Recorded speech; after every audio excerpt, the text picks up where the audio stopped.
Yo, what's up? It's your boy Carcino here, live and uncut. This is part 2, and I want to say go watch part 1 if you hadn't watched part 2.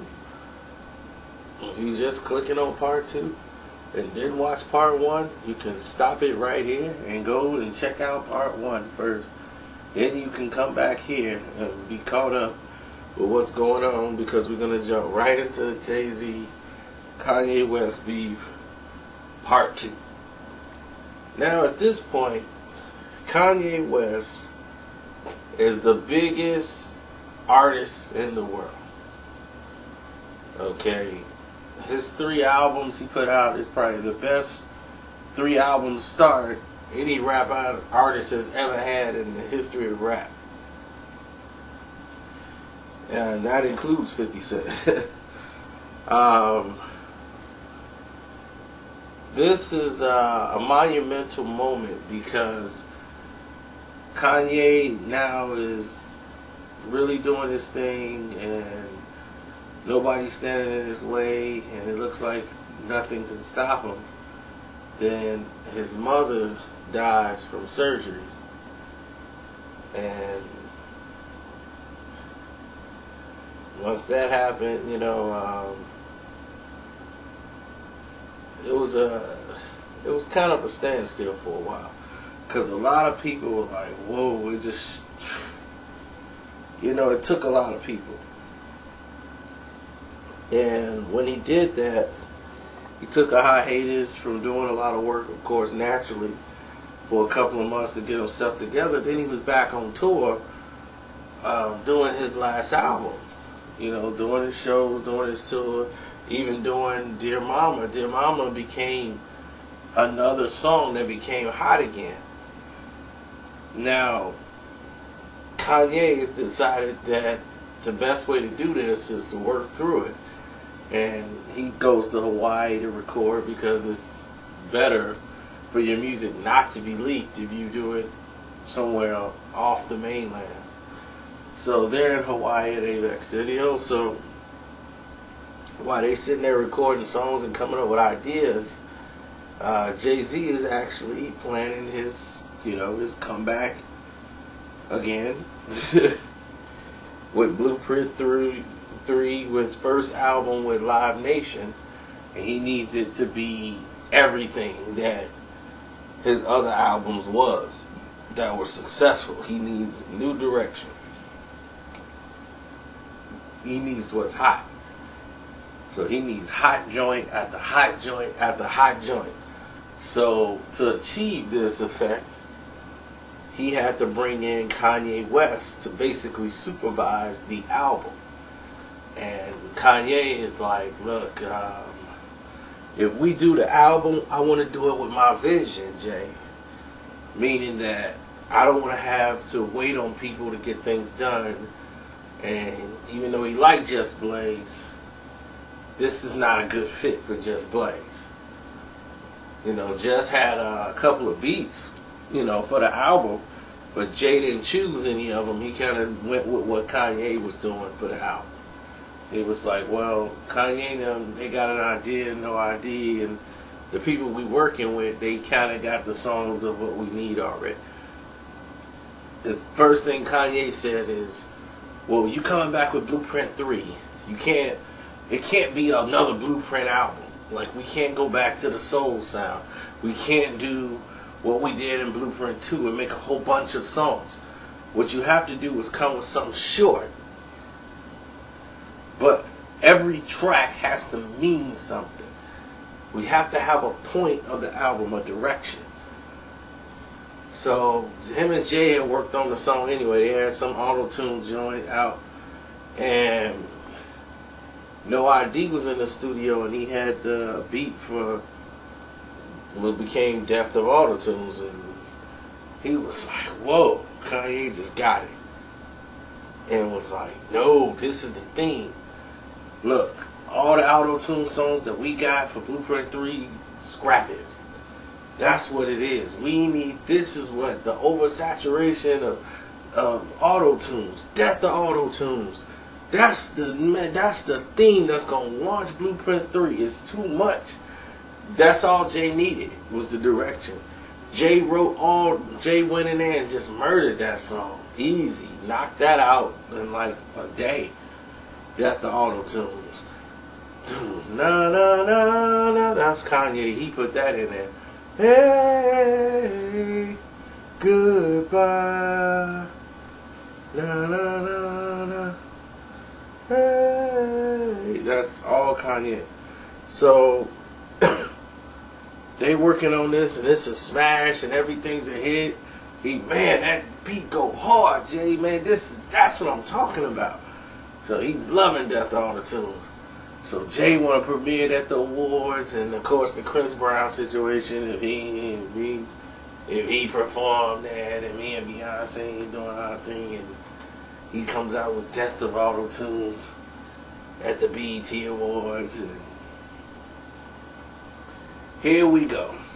Kanye is on tour doing his new album 808 and Heartbreaks, which he's basically singing, and this is mostly like therapy for him, and people love the album. Now they don't know Jay-Z's gonna do a performance of one song performance of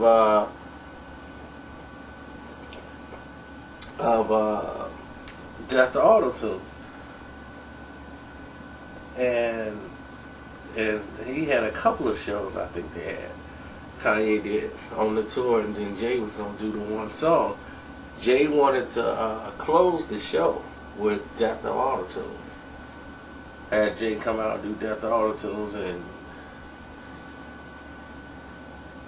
it didn't happen that way. What had happened was Kanye saw the thing and was like, whoa, no. You can come at this point of the set, and then you can do a little bit, you do Death to Auto-Tunes, then you gonna do something new, the Jock and Jay-Z would give him a little snippet of that. That's coming on Blueprint 3, and then that way, we'll work it out that way, and that shouldn't be at the end, because I gotta close the show. It's my event, it's my tour. I gotta close the show. And Jay was like, no, this is the special. So they argued over that for a minute, but it got heated because Kanye was, no, this is my show, I'm running it, this is the way it's going. I'm closing the show. And Jay was like, whoa. It was the first time Kanye really played like king to him. It wasn't no more like, oh, you big, brother, what's big? No, it was like, I'm the king, I'm running it right now, you're not. I'm in charge, you're not in charge. Jay didn't like that feeling. He really didn't like the feeling. So Jay got a little bit out of character and told Ye a couple of things. Like, pride comes before a fall. All the time. Not some of the time, but all the time. So Kanye was going through his usual rant. I made knocking stuff over.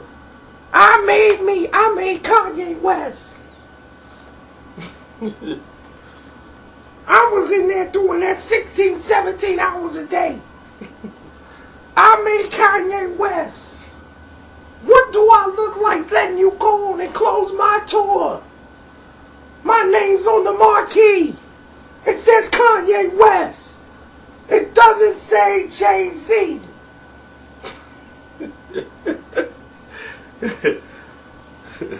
So Kanye won. Jay came out, did the song, did Jock and Jay-Z in the middle of the set. Then Kanye came back and did his thing, and then he closed the show. Him and Jay didn't speak for a good little piece, but they had to make up because of business. So Kanye told him, like, look, man, I spazzed about that. Like, man, if you want to close this night, go ahead, man. Just go ahead and close it. You can close the show this night on one of the tours. Like, you go ahead and do it that way.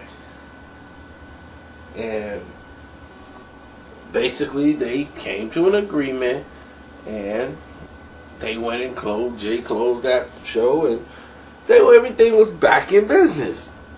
Now, things were going pretty good. They had run this town.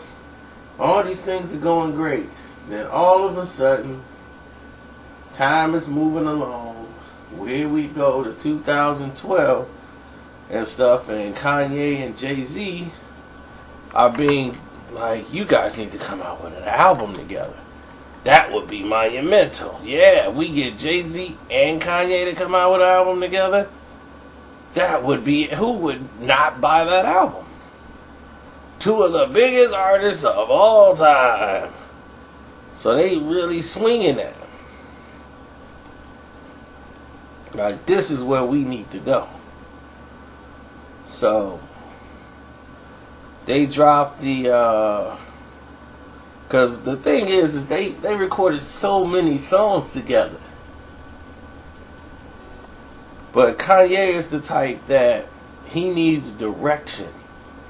He needs to know where the album is going before he starts making it. He doesn't like to just make an album. That's not Kanye West. I mean, make a song, he gotta have a directional course for the album. So, of course, he runs into big trouble in 2010 with the Taylor Swift incident. And Jay had to come out and defend him. And everybody's coming out to defend him, and he got kicked off the tour with Lady Gaga. So the 808s and Heartbreak album is going to come to a screeching halt. All of a sudden, it's not cool to know or be involved with Kanye West. And anybody who's saying his name was basically speaking taboo. He was done. Then he comes out and starts working on My Beautiful Dark Twisted Fantasy, which was just epic. An epic, epic, epic performance of a turnaround. You know, he can take art and make it his, and make it his number one motivation to turn his life around. He'd take life and make it into his artwork and take it into the studio and come out with something just like a monster.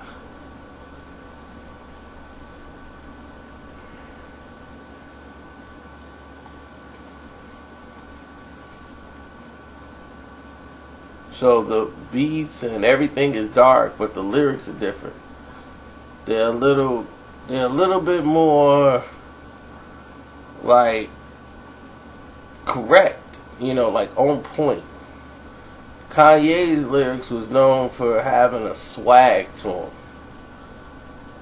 and mostly about clothes and fashion. And this song on this album were a little bit more constructed, but you could tell Kanye was trying to put some of his isms into it and his styles on some of the rhymes, but it didn't come off right because of how the rhyme was written. And listening to it, I knew right away. I said, "Oh, Kanye didn't write this song." And questions started to come up like, man, did Kanye write this? Like, this don't seem like Kanye's writing style. But nevertheless, let's not get into it. Let's get into the situations that's occurring because of it. This was the recovery album from the Taylor Swift incident that basically derailed him and took 808 and Heartbreaks off the radio and out of the spins. And Taylor Swift, her name was growing, and she rode the success wave of his name. While he issued apologies and said, I'm sorry, and did all this, he started to recant it. Because on every interview, every show he went on, Taylor Swift was, it was a horrific thing, and I just survived it. Like she was a victim of an accident. And her people, they used that as promotion. So he saw he was being played and got real bitter about it. So when the promotion, once this album dropped, then he was able to, that's why you see that 7-8 minute rant from Kanye. But in the meantime, Beyonce talked to him and told him, yay, like, I appreciate what you did for my video, how you stood up for me, but, like, don't do that again, please. Just don't. I can speak up for me. And so Jay told him too, like, man, it was rude. Like, I don't think you wrong, but it's rude, dude. Like, what you doing? So that blows over. Kanye album comes out. Here's the problem. Kanye's lifestyle. Like, he's really the guy with the mask on his face, up in strip clubs, filling on strippers all the time, and like low-level strippers and hotel with models. So Beyonce is like, Jay, like you gotta watch Kanye, like he ain't really right now. And he's with Amber Rose, who she don't want to be photographed with. Beyonce can't be seen with women like that. It brings her level, it brings her down. People are like, why is she in a photograph with Amber Rose? That's great for Amber Rose, but that ain't good for Beyonce. So she was very keen on keeping her distance from Kanye and that situation. And Kanye was spending a lot of time with that instead of being into his work. People felt on that, My Twisted Fantasy and all that stuff. And they needed a rebound to get the streets back. So they come out with this idea, like, man, let's write this song together and then we'll see how the fans respond to me and Jay doing the song, and we'll see how it goes. So they throw out Ham. So right away I heard Ham and I said, okay, somebody from ATL wrote this. I knew it right away. I said, yeah, somebody from ATL wrote this song. Because they've been saying Ham for like 4 years. Before the song came out. Now everybody out here in the free world is saying Ham. So I'm like, yeah, if you're in Georgia, you've been saying Ham. So this comes out, and they decided to come out with a Watch the Throne.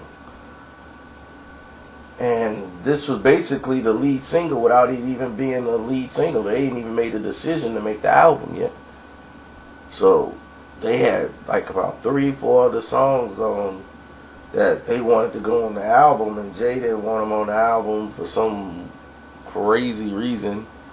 I think they had to wait to get some samples approved, and anyway, these two songs, him and Kanye are fighting in the studio about these songs, and it's crazy, about 2 lousy songs. And I'm like, my God, like Kanye's like, look, this album's gotta be perfect. It's got to be perfect. This is Watch the Throne. It's gotta be all hits. This is the throne. This is the top. And what we said is, we're the top. This is what you gotta match. Every song should be Grammy nominated. So that's how he felt. So Jay was like, I'm gonna let him think that over. But I don't want, like, it's the song, he didn't want the song on the album. And Jay used the song for something else. And I forgot what it was, but I don't know if it was a Rihanna or something or whatever, but they used it that way. So Kanye lost that one. But then one of the songs appeared on the deluxe version. On the deluxe edition, one of the songs pop up. So I said, well, there you go. That shit in the controversy. So everybody's back friends. There is no problem until, and this is the biggest one, and I want everybody to pay attention to this one, because this is what led to, like, the biggest fight ever. Kanye West was going through a split up with, you know,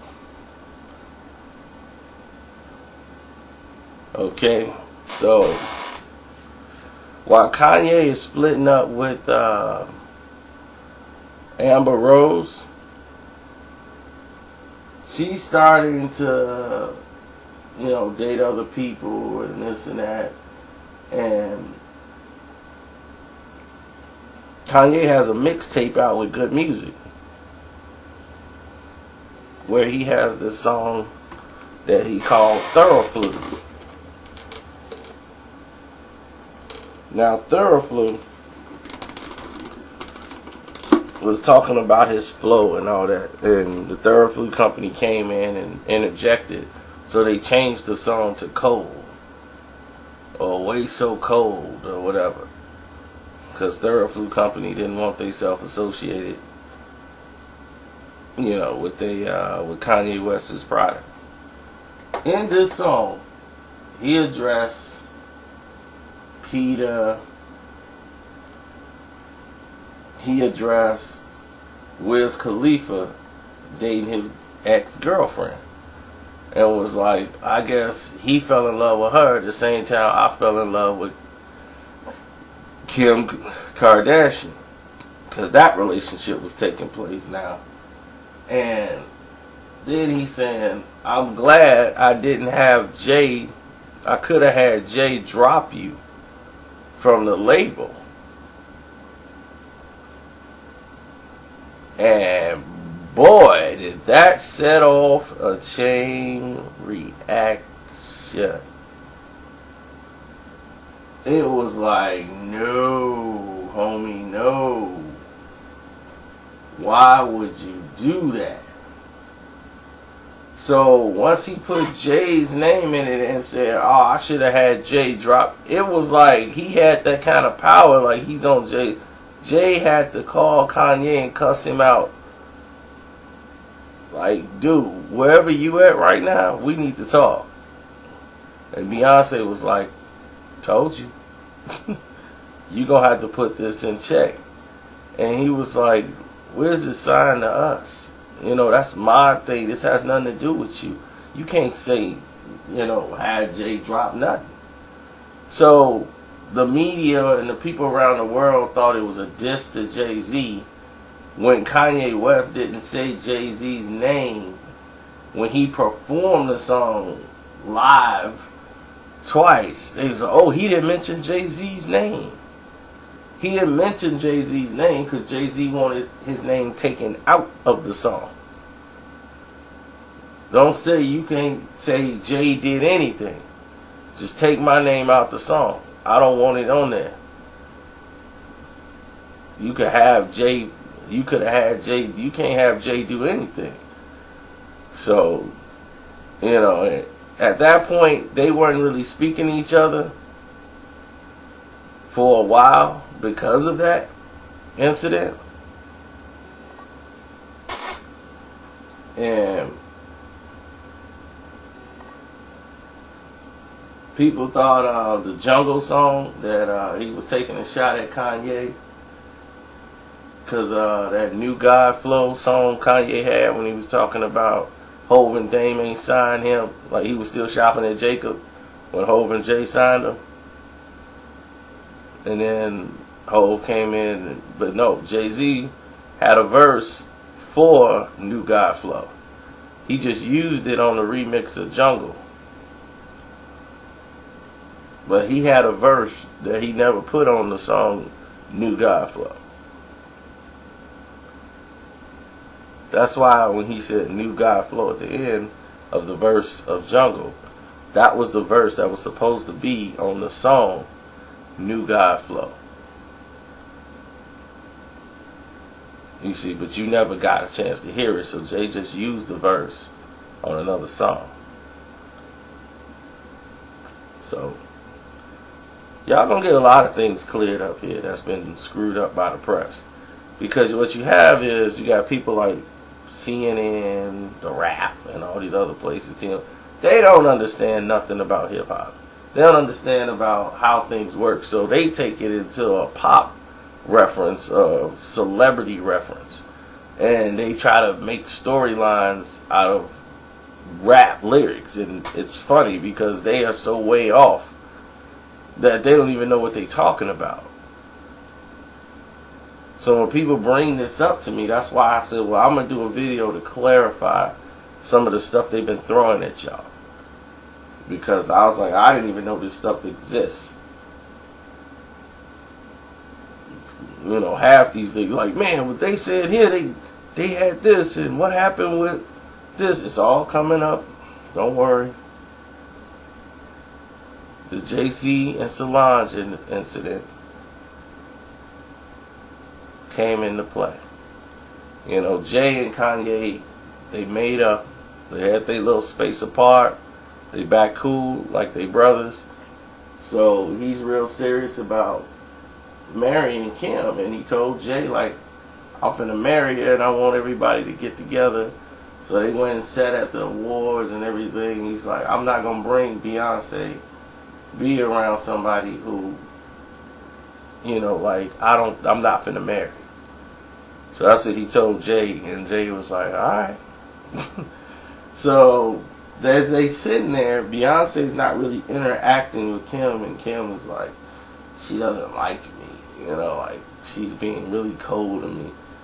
So Kanye go to Jay, talk to him, like, why is she being like that to her? She, you know, like, they could talk, you know, like, we gonna be like the Kennedys and all this stuff, and like, we gonna be family, brother, you know, like, you my brother. Like, why? I mean, my God, she ain't gotta be cold. So, anyway, with that being said, moving right along, they mash things over. They get their invitation to the wedding. They were going to the wedding. And then, this is the incident that caused the rift.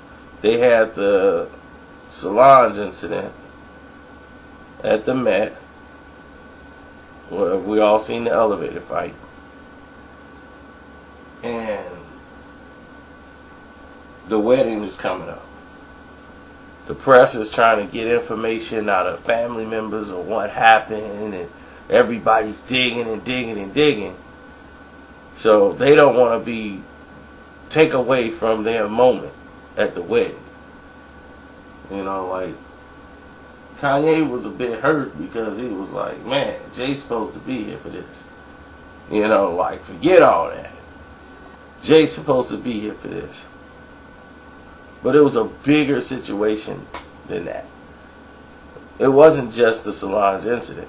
It was also the incident that there was someone there at that wedding who's friends with Kim Kardashian that they don't want to see. And that's one of the main reasons why Beyonce don't like speaking to Kim.